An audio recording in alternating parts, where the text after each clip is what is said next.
Bom, gente, é o seguinte. Hoje é dia 21 de maio, né? Então, hoje é quinta-feira, dia 21. Deixa eu mostrar aqui o calendário para vocês.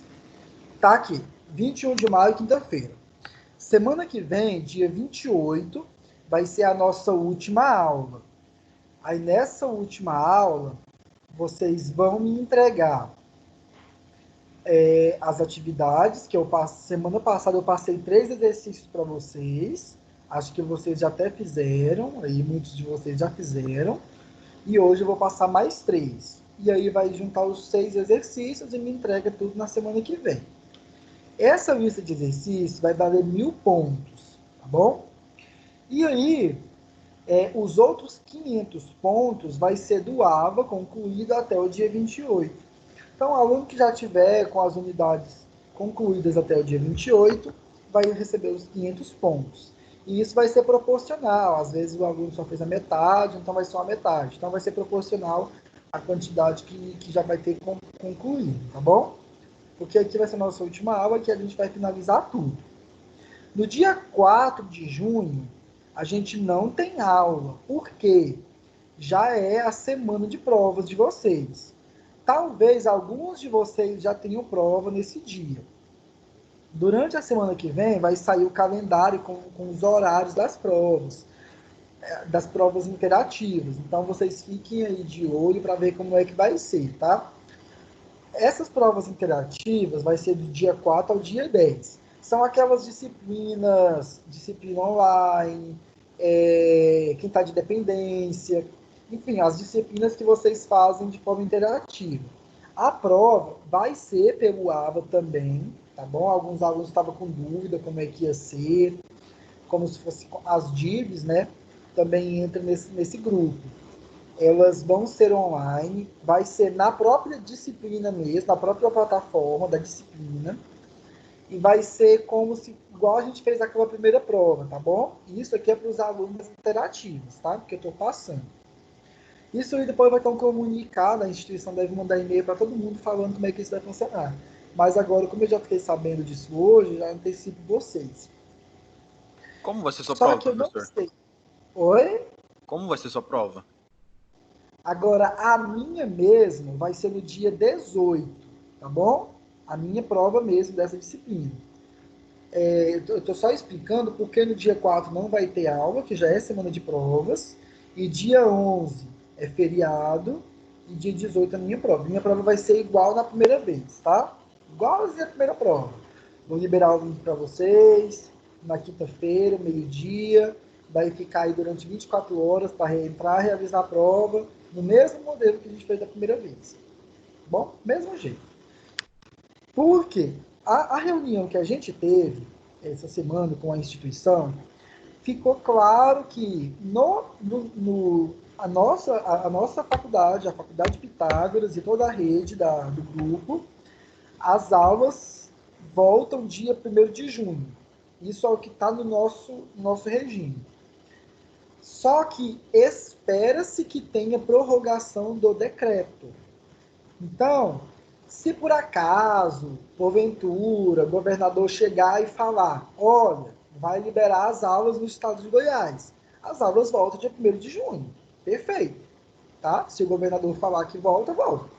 Agora, se o governador continuar prorrogando a quarentena, aí vai continuar desse jeito. Por isso, eu já estou antecipando que as provas serão nesse dia 18.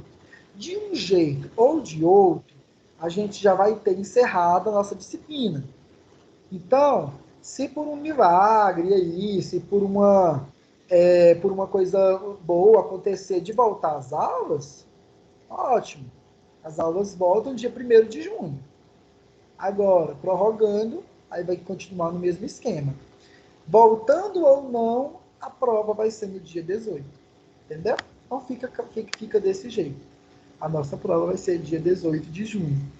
E aí a gente vai finalizar a matéria da prova hoje. Semana que vem eu vou falar um pouquinho mais ainda sobre o assunto de hoje, só para finalizar, e eu vou fazer exercícios com vocês, tá? Então semana que vem vai ser nossa última aula oficial, Então vai ser nossa despedida aqui dessas aulas.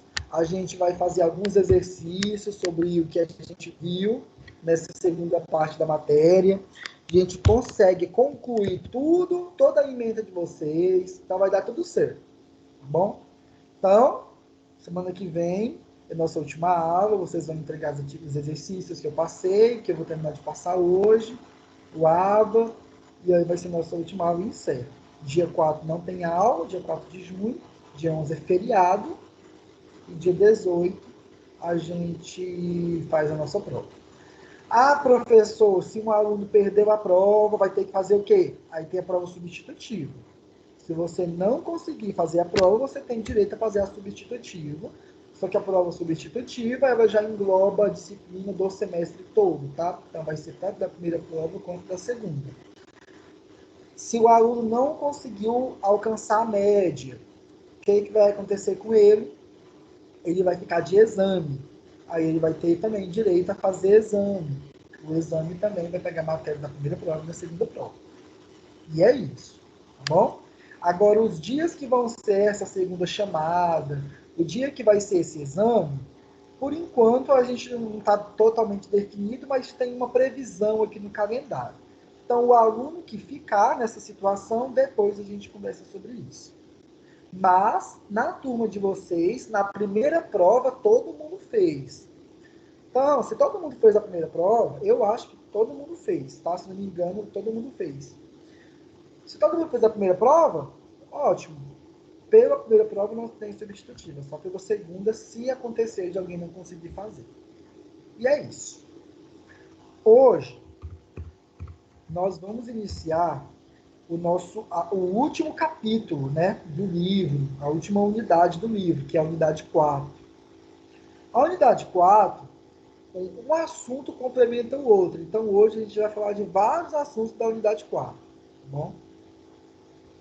É uma unidade que vai tratar de princípios básicos de termodinâmica. Em algumas outras instituições, outros livros, vocês vão muita gente chama isso de fundamentos de termodinâmica ou princípios de termodinâmica, tá? Eu até tinha questionado vocês no início de tudo se vocês tinham já visto alguma disciplina relacionada a essa parte de princípios térmicos e muitos não tinham visto nada sobre isso ainda. Então agora é o momento para a gente aprender isso, tá? Deixa eu só receber um pessoal aqui, está entrando agora na aula.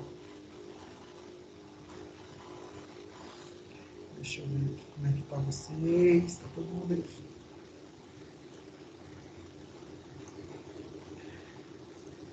Tá, então beleza. Vamos começar aqui. A gente vai começar a nossa aula e eu vou tentar passar para vocês alguns princípios e algumas propriedades muito importantes, tá? Propriedades térmicas muito importantes. Então, assim, vamos tentar prestar o máximo de atenção para tentar entender os processos que estão acontecendo, o que quer dizer cada uma das coisas aqui que a gente vai trabalhar hoje. Aqui de cara, a gente tem uma foto aí de uma panela de pressão. Beleza. Agora eu quero que vocês digam para mim como é a transferência de calor. Agora vocês podem ligar o microfone, tá? Como funciona por qual dos três princípios? Condução, convecção ou radiação? Da chama para a panela. Da chama para a panela. Como que é a transmissão de calor?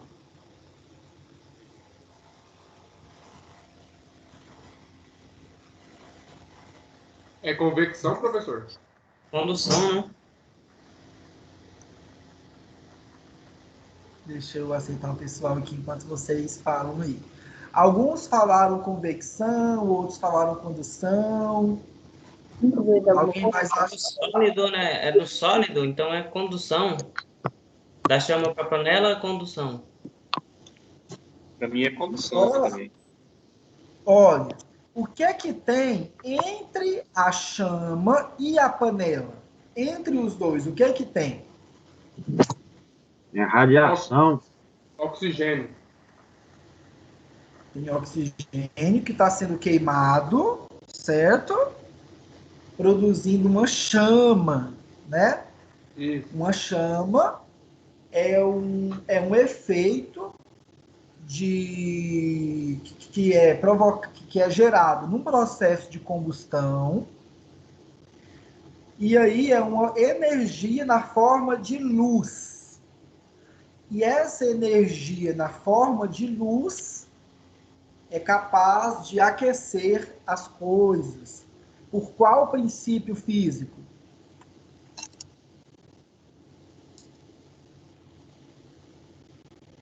Condução por radiação. Isso mesmo, por radiação. Continuando agora. Aí, a parte inferior da panela, imagine essa parte inferior da panela, ela está recebendo essa radiação e está aquecendo a parte inferior. Aí o calor vai ser transmitido da parte inferior para a parte, ainda no fundo da panela, né? Mas como tem uma espessura, para a parte superior da espessura. Tipo lado de fora, lado de dentro. Qual que é o princípio de transferência de calor agora, nesse caso? Na espessura da panela. Neste caso é condução, né? Tá por um sólido. Isso. Neste caso agora é condução. Tá bom? Agora é condução, de fato. Que a condução ocorre só no meio sólido. Tá bom? Isso, está agitando as moléculas aí no meio sólido, né? Isso. Aí agora, a temperatura na superfície interna da panela está aumentando por causa dessa fonte de calor que está chegando nela. E essa temperatura e esse calor vai ser transmitido à água da panela, certo? A água da panela, essa transmissão de calor entre o sólido e o fluido, que é a água, se dá por qual meio? Convecção. Agora é convecção. Bom? Então, convecção. Então, só nessa imagem aí, eu tenho 3 princípios de transferência de calor por diferentes meios para poder cozinhar essas batatas aí da panela. Outra pergunta que eu vou fazer para vocês. Por que para cozinhar certos alimentos, alimentos mais duros, né? O princípio é, o alimento mais duro é colocado para cozinhar, porque com aumento de temperatura, esse alimento vai amolecer e a gente pode ingerir. Vamos pensar assim. O porquê, então, que para cozinhar esse alimento que é mais duro, é mais eficaz eu utilizar a panela de pressão que uma panela que está aberta? Que não vai estar perdendo energia do sistema, a perca vai ser menor? É outra resposta. Tem muita relação com perda de energia, tá? Certo? Existe uma energia sendo perdida. Que energia que está sendo perdida? Calorífica? Se eu tampo a panela. O que fica dentro da panela de pressão que não está saindo? Vapor. Vapor. Vapor é um potencial energético altíssimo, tá bom? Energia elétrica pode ser gerada com utilização de força provocada por uma quantidade de vapor. E a gente vai falar sobre isso daqui a pouco. Então, o vapor, ele possui uma grande quantidade de energia, tá?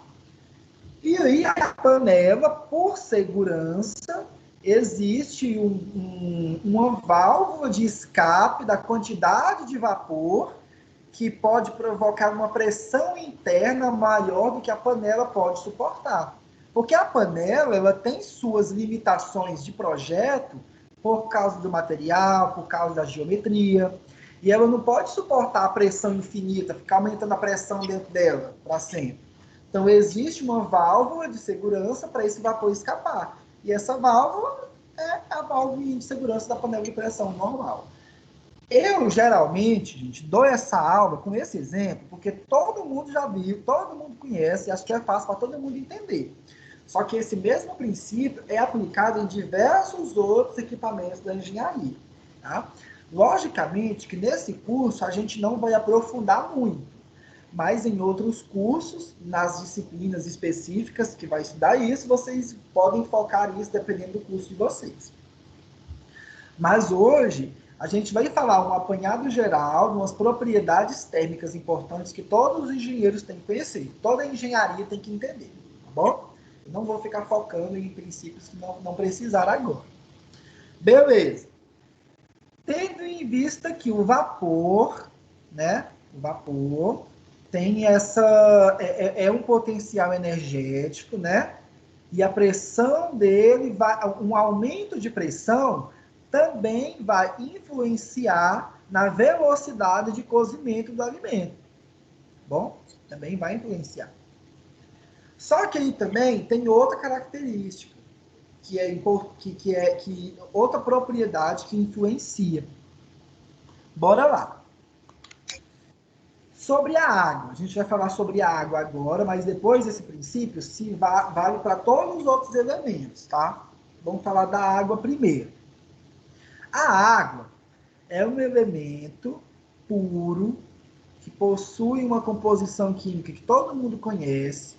Por que eu digo que a água é pura, né? Porque existe uma molécula de H2O e se não tiver nenhum outro elemento logicamente, vai existir um percentual de elementos de impureza. Todo elemento tem percentual de elementos de impureza, elemento indesejado.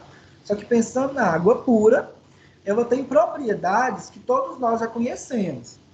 Ela pode ficar em estado sólido, líquido ou gasoso. São os 3 estados físicos da água. E esses estados físicos dependem de 2 propriedades: pressão e temperatura. Certo? E esse estado físico depende desses 2 estados, pressão e temperatura. Eu vou mostrar um gráfico, eu ia falar isso, ia ser a última coisa da aula de hoje, mas eu percebi agora que tem que estar no início, para entender os conceitos de hoje. Então, vou até voltar para cá. Grama de saturação da água.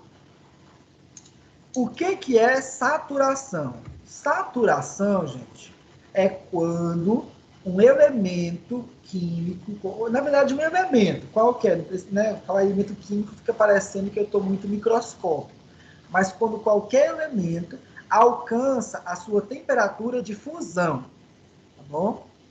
Um elemento químico alcança a sua temperatura na verdade não vai ser fusão, nesse caso vai ser vaporização, né? A sua temperatura de evaporar, tá bom? A água dentro da panela de pressão, nesse caso, ela está numa mistura de líquido e vapor.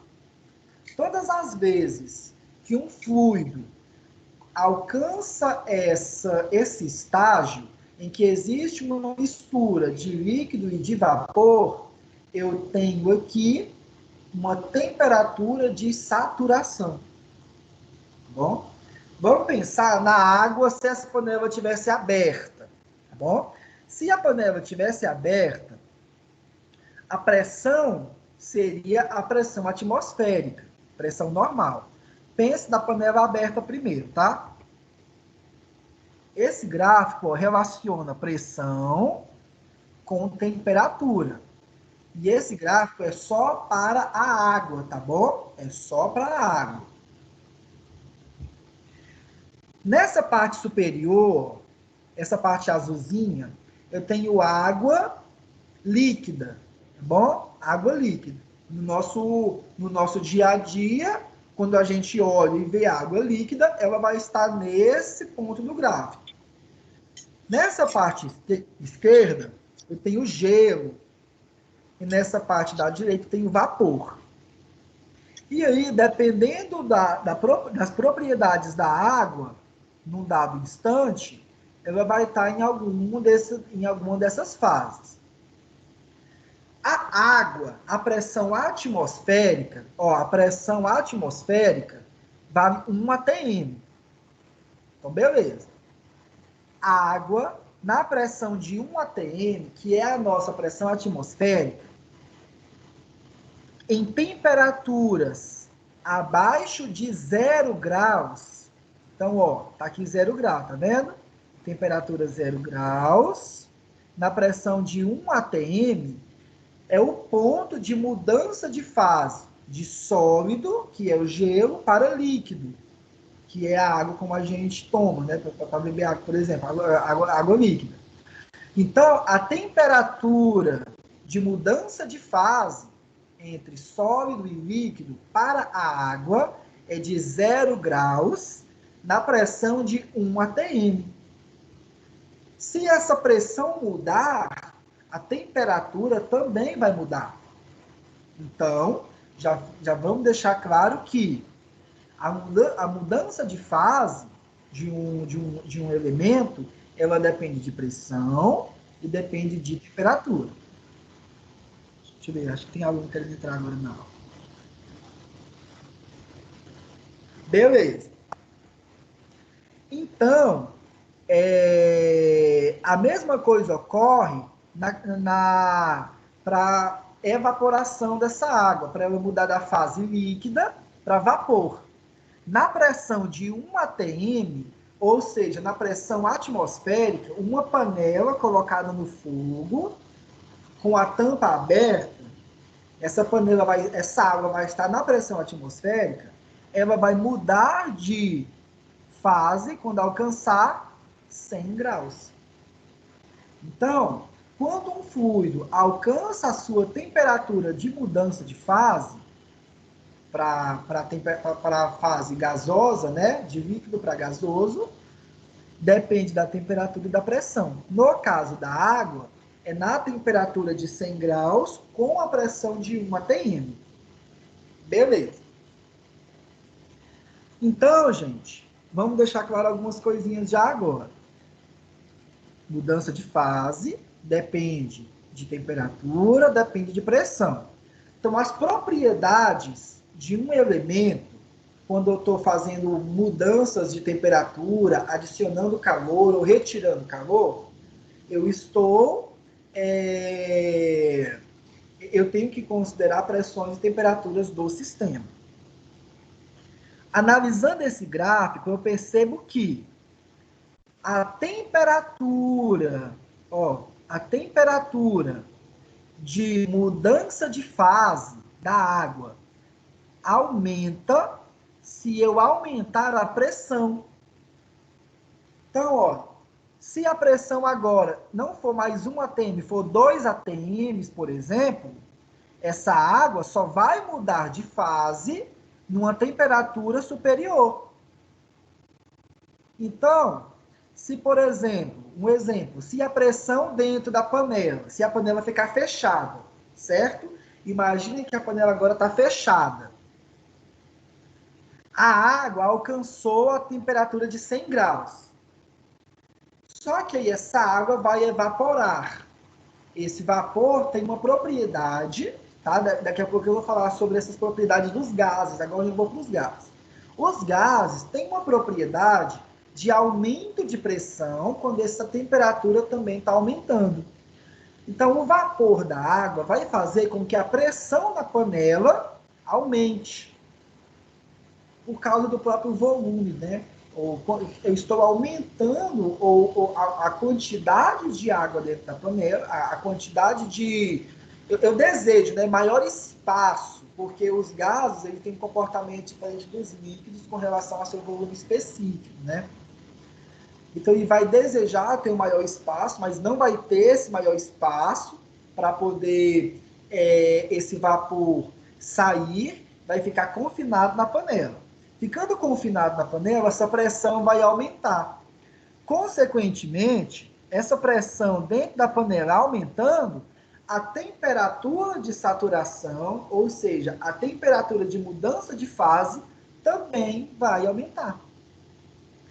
Então, eu vou ter aqui uma temperatura maior para que a água evapore quando ela está confinada numa panela de pressão.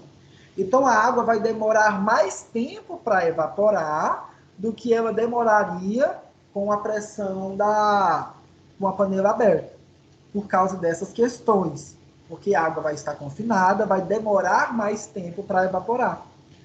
Se vai precisar de uma temperatura maior para evaporar, então eu vou precisar fornecer uma quantidade maior de calor.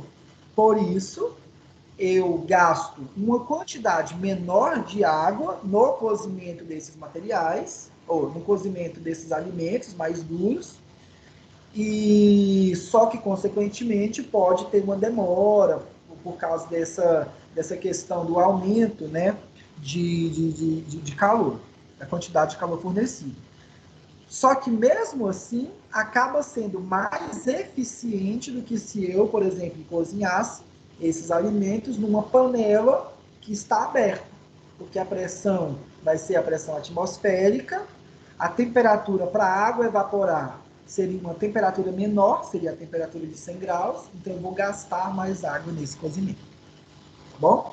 Enfim, mas eu não quero ficar focando em cozinhar alimento, né? Agora a gente vai para processos ramo industrial. Vamos pensar isso agora de uma forma industrial. Por que que isso é importante? Muitos sistemas termodinâmicos funcionam baseados nesses princípios. Pois, se o aumento de pressão de uma determinada substância faz com que ele tenha uma demora nas suas mudanças de fase, isso pode ser utilizado industrialmente em algumas máquinas e alguns equipamentos, tá? Eu vou citar para vocês hoje, um exemplo dos vários equipamentos que a gente trabalha, porque é um exemplo que até eu costumo dar em cursos de forma geral, só que a gente não foca nisso agora, até porque isso aqui é um estudo de fundamentos, tá? É só para estudar os princípios, porque depois, cada um dos seus cursos específicos vai focar no que de fato precisar, tá? Então, vamos falar aqui agora sobre algumas outras propriedades que a gente precisa citar aqui. Esse Qzinho com um pontinho, gente, é a taxa de transferência de calor, tá? Eu estou transferindo calor para algum sistema. Então, isso aqui é uma modelagem geral que serve para qualquer sistema. Se eu transfiro calor para esse sistema, um sistema aberto, imagine que eu estou transferindo calor para um sistema aberto. Igual como se fosse a panela de pressão aberta, tá bom? Então, está entrando calor no sistema. E aí, as moléculas, a partir do momento que mudar de fase, de líquido para gasoso, essas moléculas vão sair do sistema, vão ser excluídas do sistema, no caso, nesse sistema inicial líquido, e a pressão vai se manter constante. Nesse problema aqui, ó, a pressão se mantém constante. Bom? O que que acontece? A pressão mantém constante, mas o volume está aumentando. Bom? O volume está aumentando. Por quê? Esse sistema é aberto. O volume ocupado pela substância, que é a água, está aumentando, porque a água ocupava esse volume aqui. Aí agora que a água está evaporando, ela ocupa um volume maior. Tá? Então, a gente tem que entender agora que o volume pode ser alterado em alguns processos. Agora, imagina que tem essa tampa aqui. A tampa, ela não vai permitir uma vazão mássica. Esse M aqui, gente, ó, é vazão mássica. É a quantidade de massa que está saindo do sistema, tá bom? Esse sistema aqui, ó, aberto, ele transfere calor, entra calor e transfere massa. Está saindo massa do sistema. Nesse outro exemplo, é um sistema fechado, mas ele permite a entrada de calor, tá bom? Então, vamos supor, é igual aquela panela de pressão. Agora é a panela de pressão. Está entrando calor no sistema, mas não está saindo massa. Não vai sair vapor daqui de dentro. Só quando alcançar uma quantidade de vapor específica, uma pressão tal que... Vocês têm que entender e imaginar o seguinte, gente. A panela de pressão, ó, essa válvula aqui, ó, ela está impedindo que o vapor saia. Porque a água está evaporando aqui dentro e está gerando vapor aqui dentro, certo? E aí, existe um peso dessa válvula. Essa válvula tem um peso que é totalmente calculado e bem calibrado. Cada panela de pressão tem suas válvulas, enfim. Mas existe uma padronização de fabricação de válvula, né? Esse peso vai ser de tal forma que impeça que esse vapor saia. Só que existe uma pressão tal que, se esse vapor alcançar essa pressão, vai provocar uma força suficiente para levantar essa válvula. E aí, quando essa válvula levantar, vai sair o vapor. Então, a válvula de segurança, ela funciona com esse... Na verdade, essa válvula com pino, desculpa, né? Não estou falando dessa válvula de segurança. Essa válvula com pino, ela levanta quando a pressão aqui dentro já for na pressão máxima da panela que ela for projetada. Beleza. Agora, vamos ter uma suposição, uma suposição de que a pressão aqui dentro já alcançou um nível tão alto, porventura essa válvula com pino não levantou, ou aconteceu alguma coisa, teve uma sobrecarga na panela de pressão.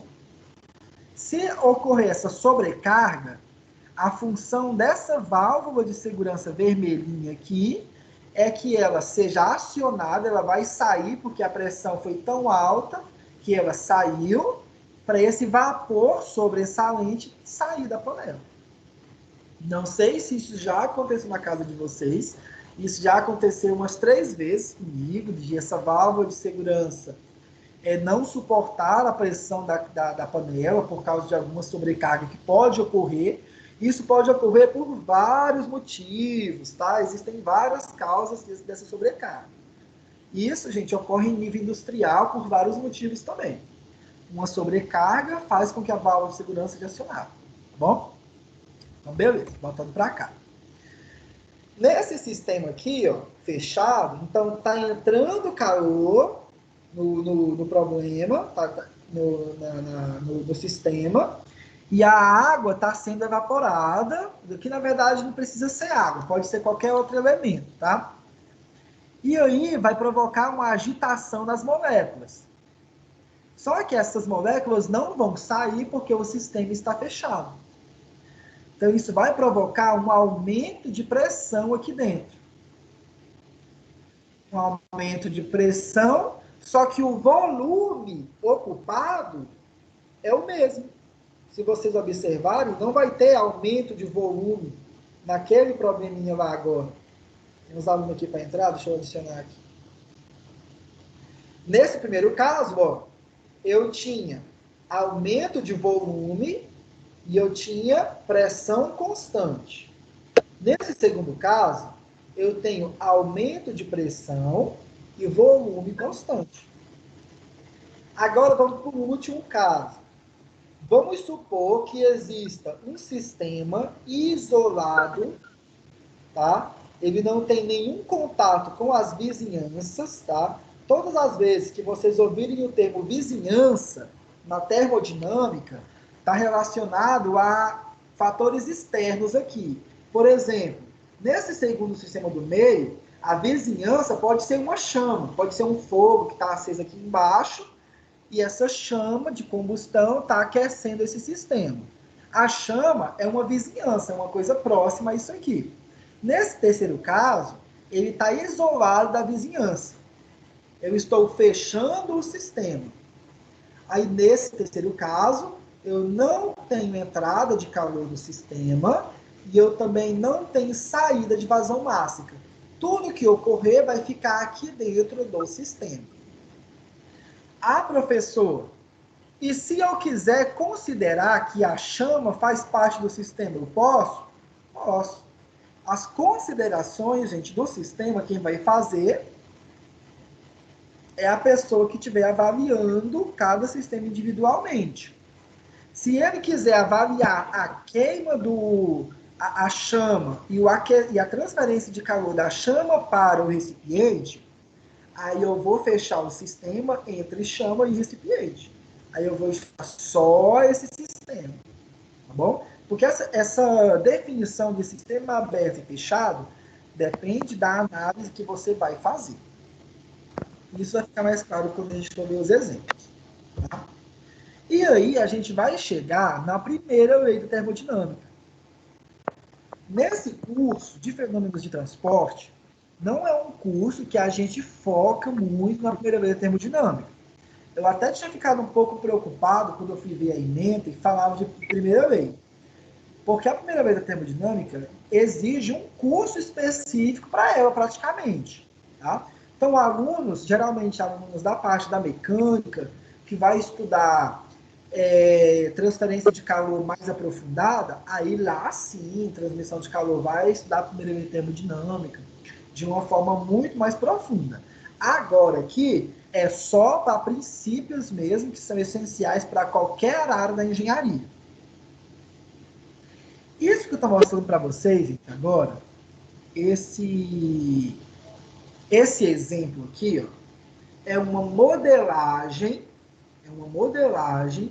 de um princípio termodinâmico, tá? Que vai utilizar todas as propriedades que a gente falou até agora. Eu vou abrir aqui uma apresentação, deixa eu abrir ela. Que dia foi?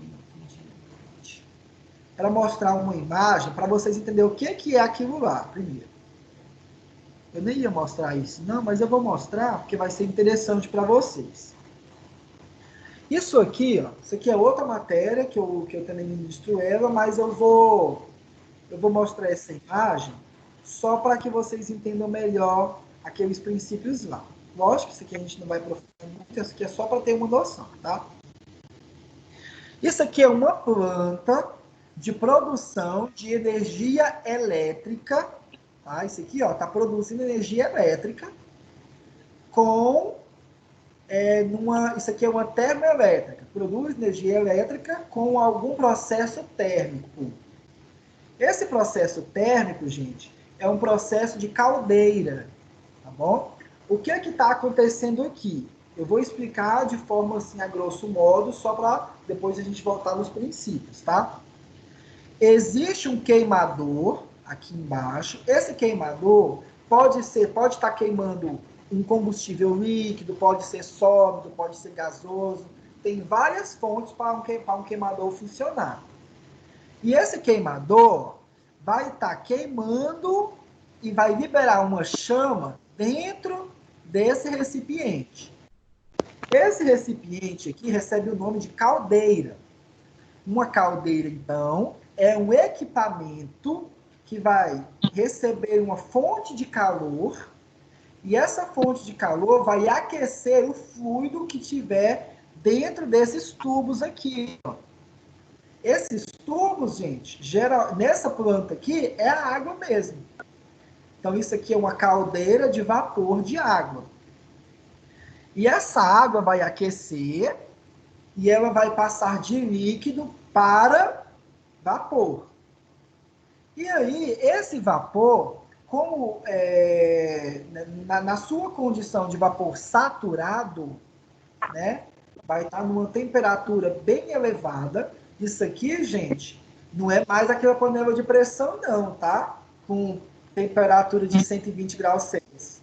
Isso aqui agora já é 500 graus, 600 graus de temperatura para essa água aqui.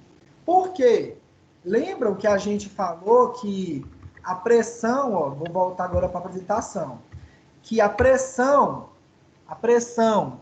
ela aumenta, com o aumento da pressão aumenta a temperatura, então pode ocorrer com uma pressão muito elevada, tem uma temperatura bastante elevada dessa água, tá bom?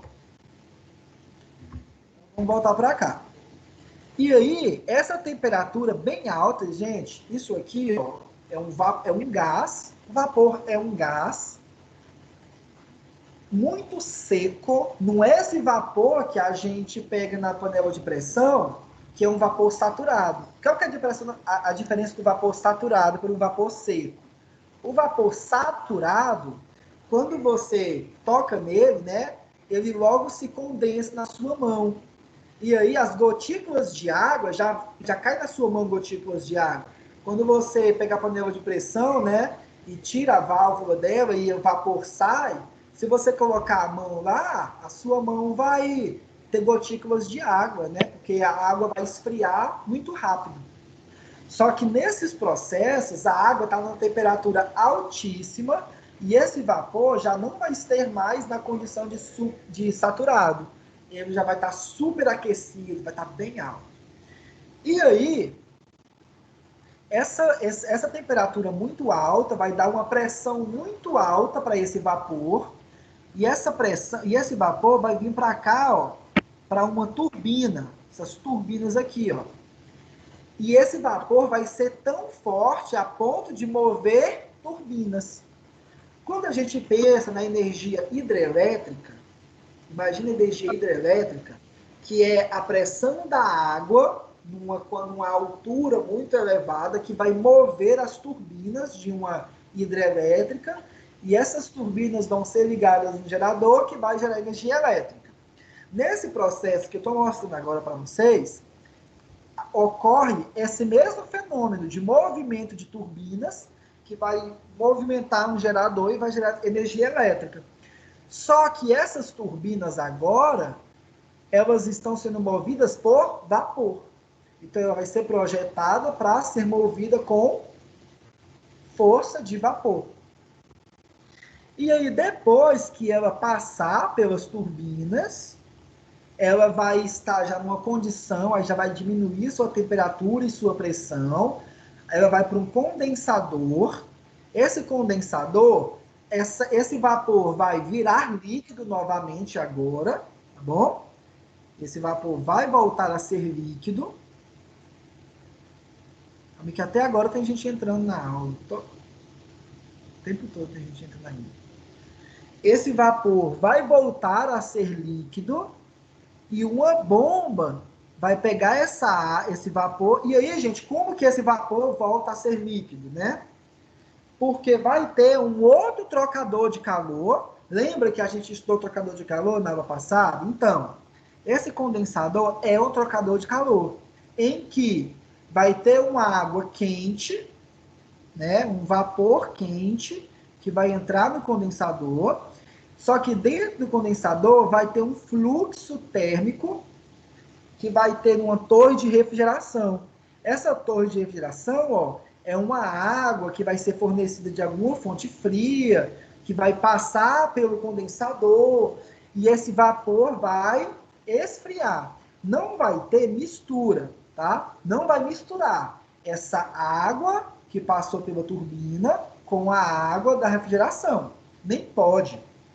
Porque nesses processos industriais, essa água, ela tem que ser muito pura. Então, ela passou por um tratamento, ela não pode se misturar com outra, tá bom? Até porque para o vapor ter sua eficiência na geração de energia, ele tem que ser puro, porque se tiver elementos de impureza, como ele vai estar numa velocidade e pressão altíssimas, ele vai ter uma destruição das paletas das turbinas muito mais rápido, tá bom? Então, essa água não vai se misturar. Esse resfriamento da água vai ocorrer com esse trocador de calor, que a gente já estudou semana passada como é que funciona esse trocador de calor. Se é contracorrente, se é corrente paralela, cruzada, enfim. E aí, essa água que agora vai estar em estado líquido vai ser bombeada de volta para a caldeira. E aí vai voltar para o sistema e vai ser um ciclo, tá bom? Esse ciclo vai ser constante. Essa mesma água que passou por aqui vai passar por aqui de novo. É a mesma água para o processo funcionar de forma constante. Beleza? Aí, o que eu tenho nesse ciclo agora? Eu tenho entrada de calor, porque está fornecendo uma energia, né? Esse queimador aqui, ó, fornece uma energia. Essa energia térmica, foi de outra energia. É uma energia química, só que isso não entra no nosso estudo agora. Que energia química? Ah, o combustível. Se esse queimador é óleo, se eu estou queimando bagaço de cana, se eu estou queimando algum gás natural, se eu estou queimando petróleo, enfim, não importa o que eu estou queimando. A fonte lá, agora, no nosso estudo, não importa, tá? Mas existe um fornecimento de calor no sistema. O que eu estou ganhando nesse sistema perdendo esse calor? Porque eu estou perdendo uma energia, é uma fonte energética, o calor, né? Eu estou recebendo, em troca dessa perda de calor, um trabalho. Esse trabalho é o movimento da turbina. A turbina, ela fornece trabalho para o gerador. O que é trabalho na engenharia? Trabalho é uma energia de movimento. Então, se eu estou movimentando alguma coisa, eu estou fornecendo trabalho para essa coisa. Então, se eu tenho movimento de um eixo, eu tenho fornecimento de trabalho para que esse eixo esteja rotacionando, tá? Então, quando eu estou girando as pás da turbina e eu vou girar um eixo aqui no gerador, aí o gerador, gente, já é outro princípio físico, a gente não estuda no nosso curso, tá? Às vezes, dependendo do curso que você estiver fazendo, você vai estudar ou não o princípio de geradores, tá? Por enquanto, o curso não entra nisso agora. E esse trabalho vai ser usado para gerar energia elétrica depois. Beleza? O que importa na termodinâmica?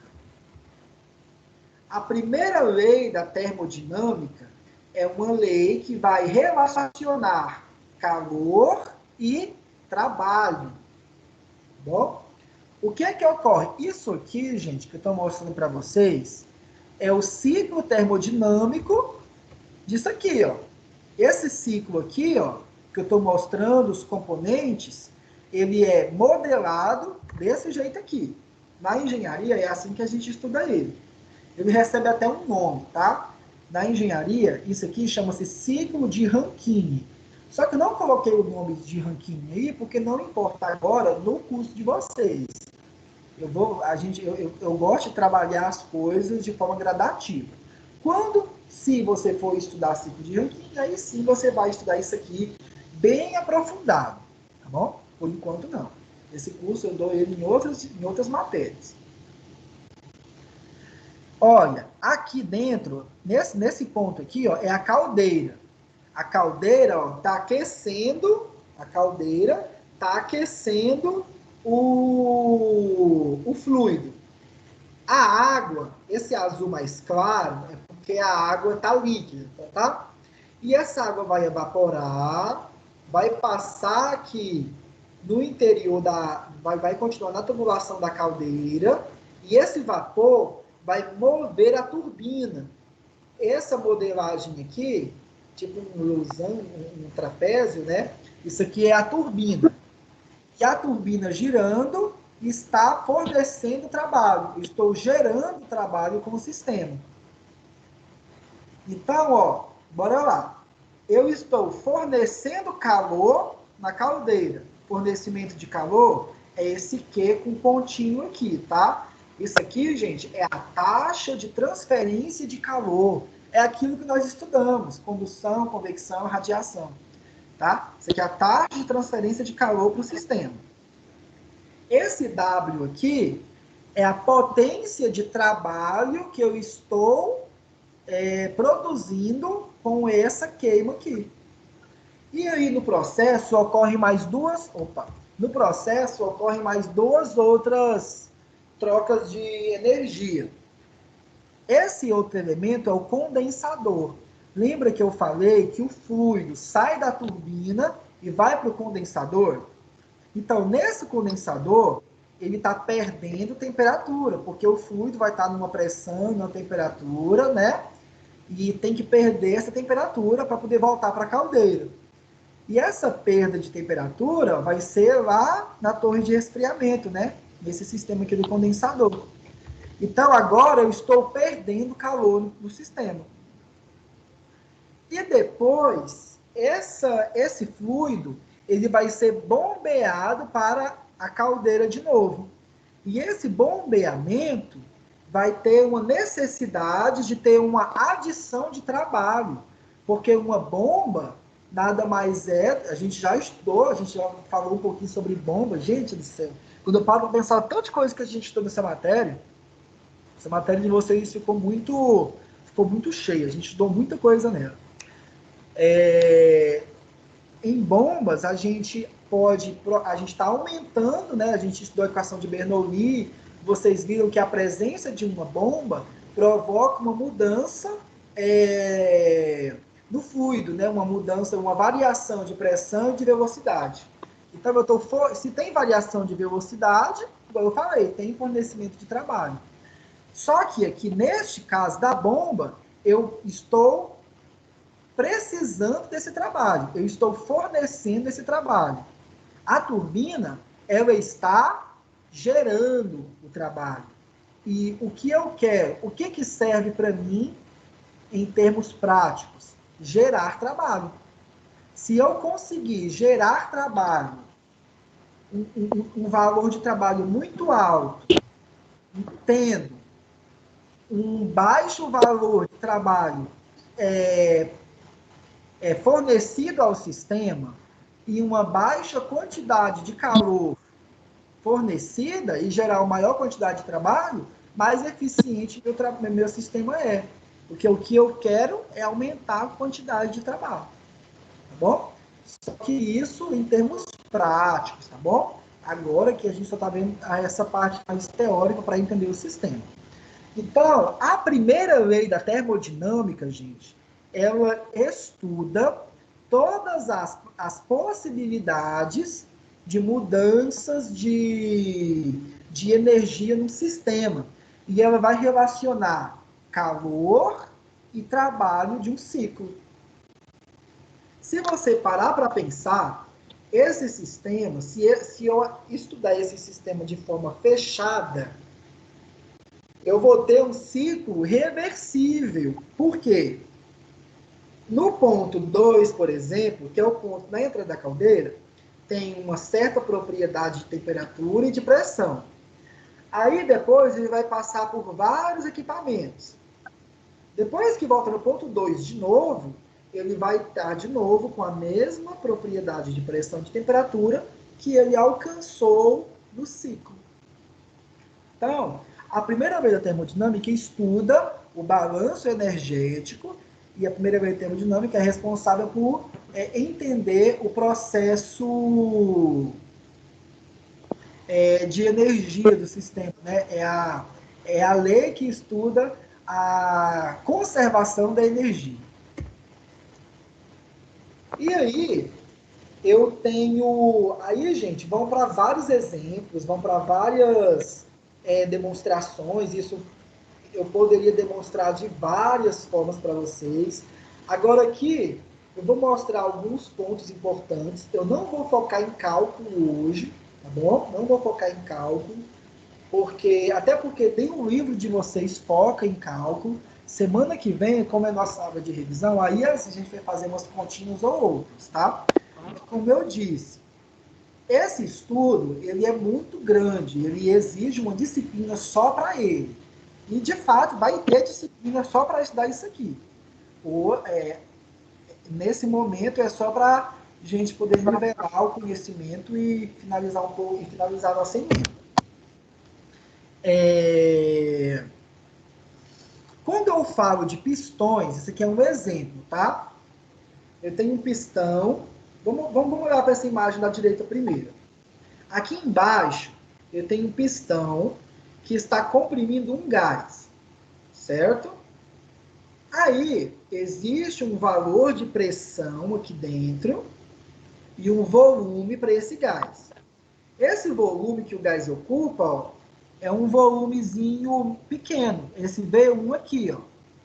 E tem uma pressão alta, que é essa pressão 1 aqui. É assim. Bom, beleza. Tem um pessoal com o microfone ligado, deixa eu desligar aqui. Beleza. Se eu fornecer calor para esse sistema, imagina que existe uma fonte de calor que vai fornecer calor para esse sistema e vai aumentar a temperatura desse gás. Aumentando a temperatura dele, se o sistema permitir, esse sistema permite isso, eu vou ter um aumento do volume por causa de uma variação de pressão que vai ocorrer aqui dentro. Então, ó, porque as moléculas, gente, vão começar a se agitar muito. Lembra que eu falei que o fornecimento de calor provoca a agitação das moléculas? Então, imagina um gás num sistema fechado. E eu forneço calor para esse gás, essas moléculas estão se agitando. Certo? Essas moléculas estão se agitando numa temperatura e num volume muito pequeno. Se por acaso o sistema permitir um deslocamento desse êmbolo, né, um aumento do volume, igual está mostrando, ó, eu posso ter uma diminuição de pressão. E aí, ó, eu vou ter variação de volume e vou ter variação de pressão. Existem sistemas que essa pressão permanece constante, tá bom? Por quê? Imaginem se eu continuar fornecendo energia para esse gás. Se eu continuar fornecendo, a agitação das moléculas vai aumentar mais ainda.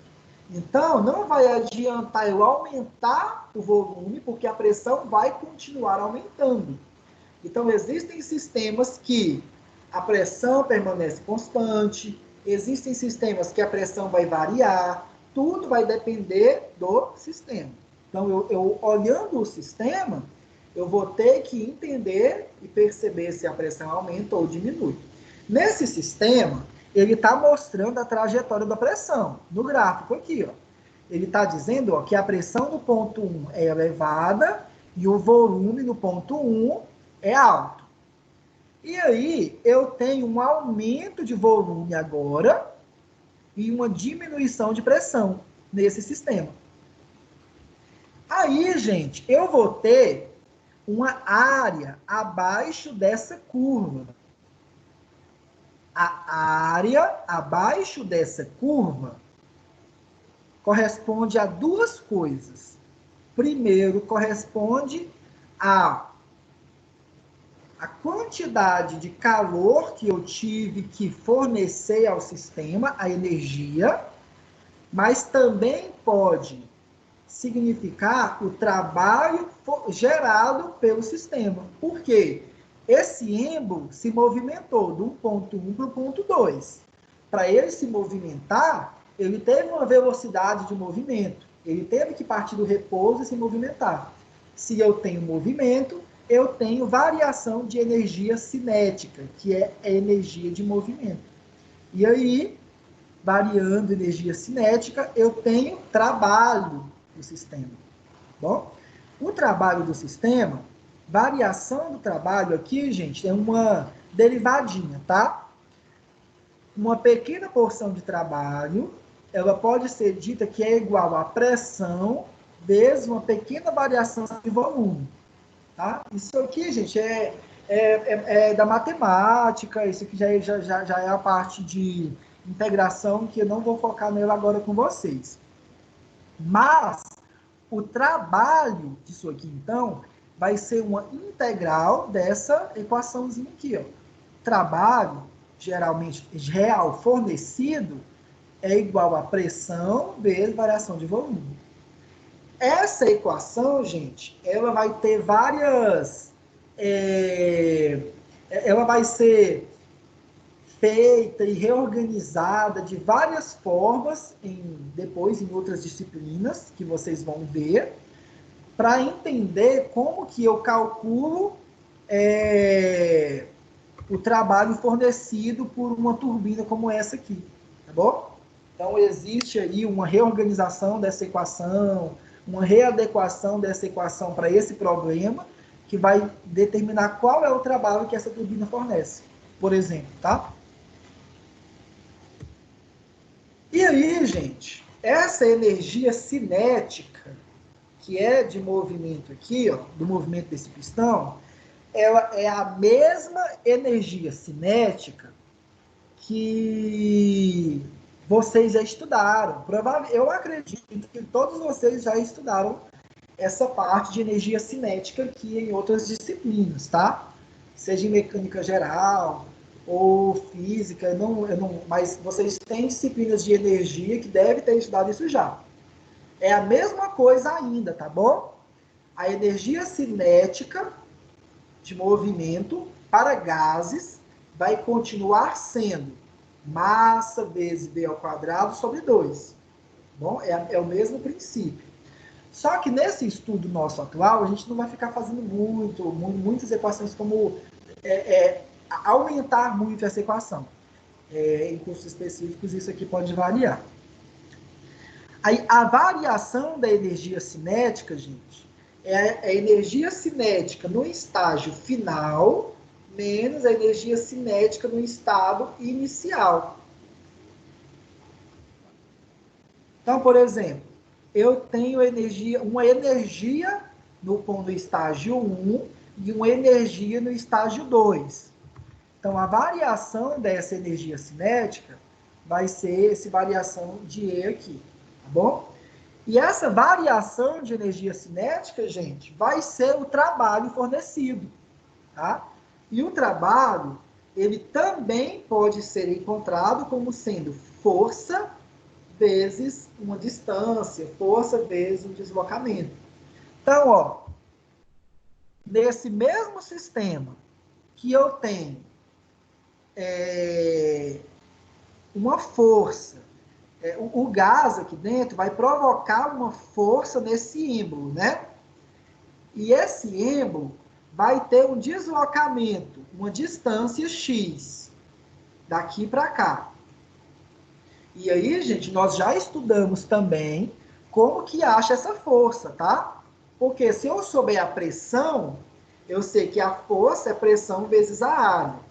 A gente já estudou isso também, lá no início do curso. Parece que foi há tanto tempo. E aí, essa força vezes a distância, ela também é uma forma de encontrar esse trabalho, tá bom? Então, a força vezes distância também encontra trabalho por ela. Também pode existir uma energia potencial nesses sistemas, tá? Só que essa energia potencial, na maioria dos casos, ela vai ser até desprezada, porque ela não vai ter uma influência muito grande.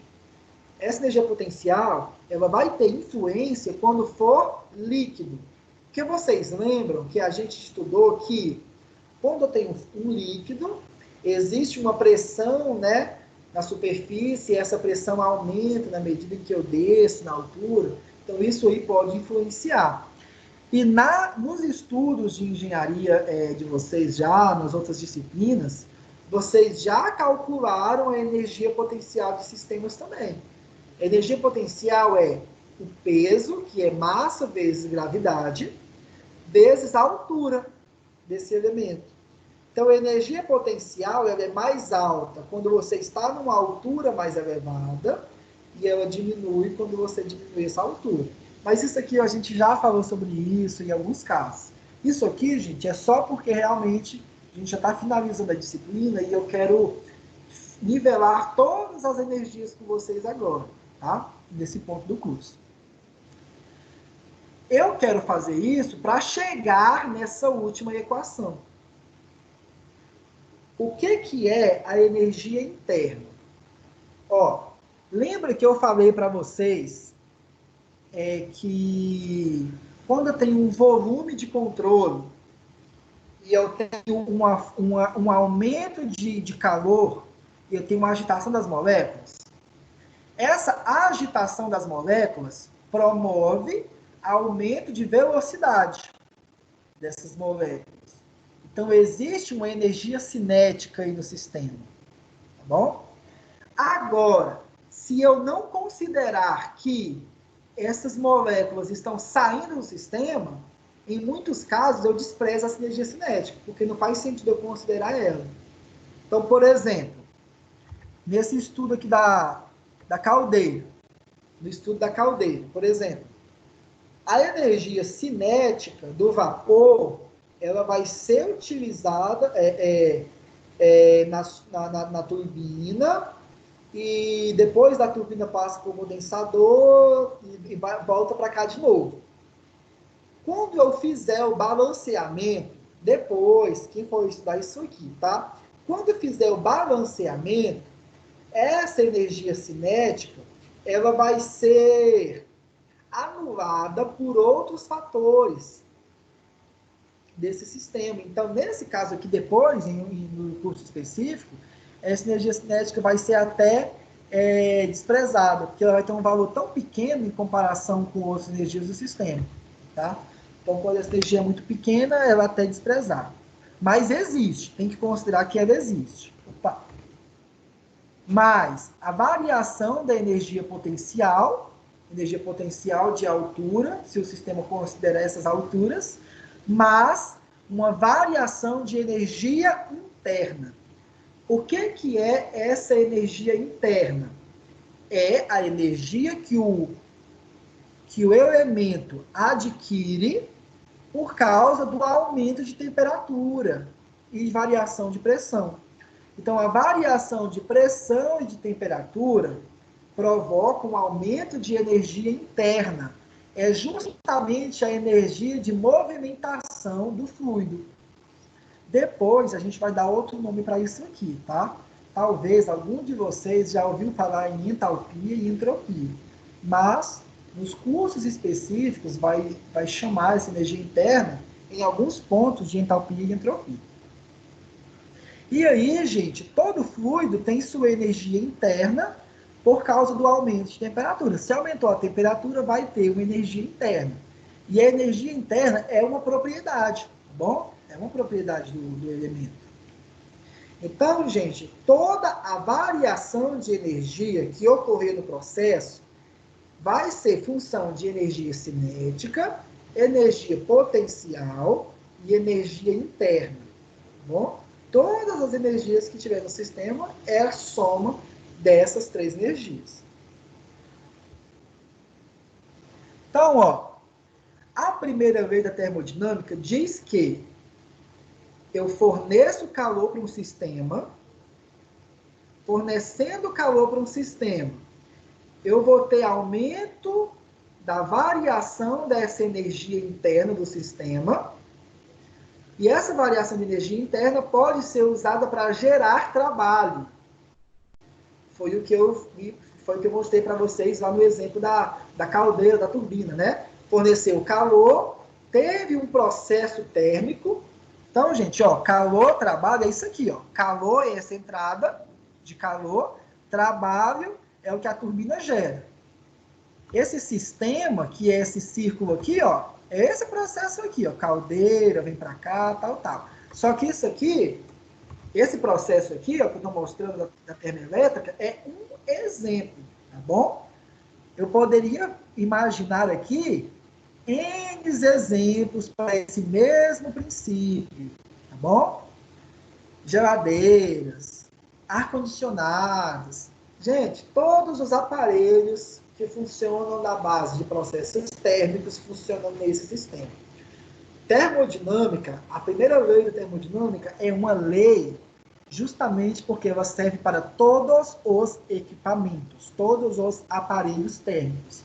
Por isso que é lei, tá bom? Tem uma fonte de calor, essa fonte de calor pode ser de várias fontes, aumenta a variação de energia e tem trabalho. Então, gente, ó, eu posso ter essa variação de energia aqui dessa equação geral, nada mais é do que a entrada de calor em função do trabalho que eu estou gerando. Então, ó, calor, quantidade de calor, menos o trabalho que eu gero, é igual a essa variação de energia que ocorre no sistema. Porque as variações do que entra e do que sai tem que ser igual às variações do que ocorre no interior do sistema. Então, essa aqui é a equação da primeira lei da termodinâmica. Tá bom? Essa equação, gente, na realidade, quando eu substituo os termos dela pelos termos que eu mostrei para vocês, né? Variação da energia cinética, variação da energia potencial. Quando eu substituo pelos seus termos, ela fica bem maior. Só que eu não vou mostrar ela hoje, eu vou mostrar ela na última aula, que é semana que vem, porque lá eu vou terminar de falar desse assunto. Tá bom? Porque aqui na realidade, a gente já está finalizando. Tá bom?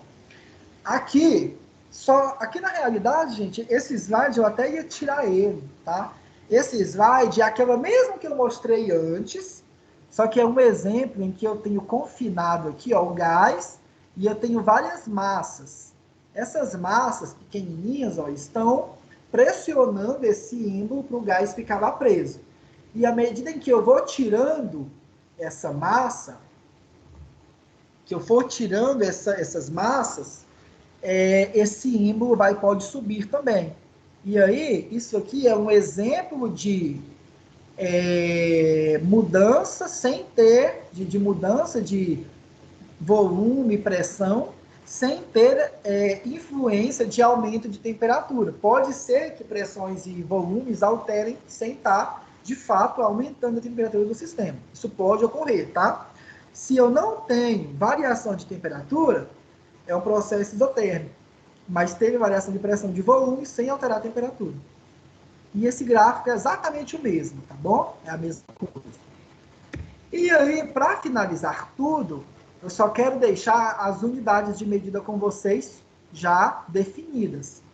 Todas as vezes que eu falar de trabalho e calor, gente, vai ser unidade Joule, tá bom? Então, trabalho e calor está em Joule. Joule pode ser, Joule é a mesma coisa que newtons vezes metro. Lembra que eu falei para vocês que trabalho pode ser força vezes deslocamento? Força está em newton, deslocamento está em metro. Então, newton vezes metro é uma unidade de trabalho e equivale a joule. Ó, newton vezes metro equivale a joule. Newton, lembra lá da segunda lei da dinâmica, lei de Newton, que força é igual massa vezes aceleração? Newton pode ser encontrado como sendo quilograma, que é massa, vezes aceleração. Faltou um termo aqui, ó. Deixa eu arrumar aqui antes de enviar para vocês. Aqui. Newton é massa vezes aceleração. Massa está em quilo. A aceleração é metro por segundo ao quadrado. Né? Só que aí, como fica vezes metro de novo, né? Porque esse newton aqui, gente, é porque é quilograma vezes metro por segundo ao quadrado. Vezes m, que é vezes unidade de medida métrica novamente, fica quilograma vezes metro quadrado por segundo ao quadrado. Isso aqui é só para mostrar para vocês o que é Joule. Então, Joule é essa energia aqui. Calor, a gente já tinha visto que calor em Joule é a quantidade de calor fornecida por condução, convecção, radiação. É a mesma coisa, tá? E potência é em watts. Potência é a quantidade de trabalho, de calor fornecida por segundo, tá bom?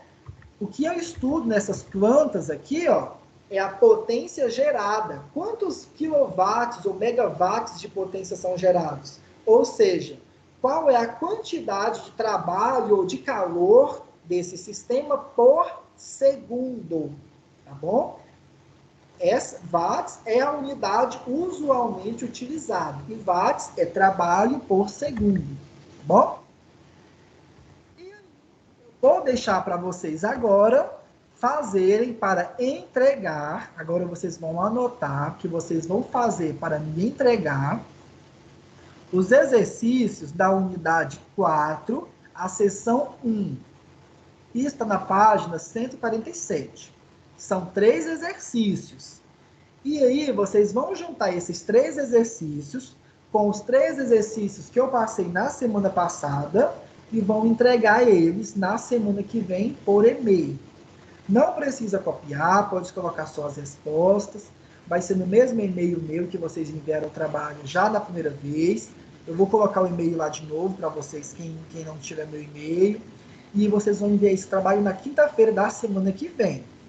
Então, são 3 exercícios, mais os 3 exercícios da semana passada. E depois de tudo isso, vai dar os 1000 pontos de vocês. Os outros 500 pontos de trabalho vai ser do ABA concluído até semana que vem. Tá bom? E aí, nós finalizamos a aula de hoje. Eu peguei todos os contextos e conteúdos da unidade 4.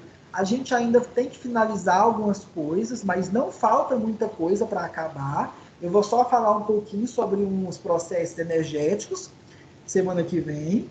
E a gente vai fazer uns exercícios para praticar tudo que a gente viu até agora. Tudo bem? E assim eu finalizo a aula de vocês. Alguém tem alguma dúvida, algo para comentar, alguma pergunta para fazer? Professor, então são 6 exercícios no total. Sim, são 6 exercícios. Ok.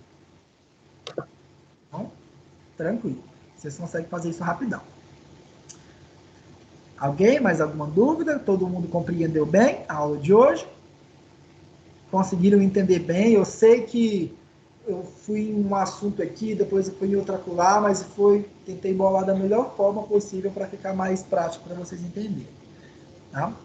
Eu vou encerrar a gravação da aula, então.